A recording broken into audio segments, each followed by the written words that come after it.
Hello guys, welcome back to the Dino project. Today I'm going to show you how to do task number 5. So task number 5 is states on the revenue split worksheet, swap the data over the axis. So right now I'm on the 2020 sales. I'm going to go over to the revenue split. So for a Certipoint exam, it's going to use the word swap. Swap is another word for switch.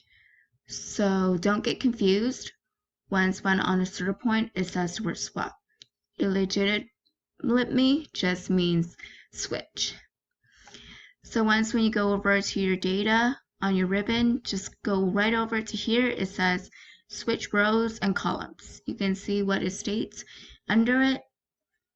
Excel explains it a lot better than I do. And just click on it. And there you go. You just have finished the final task.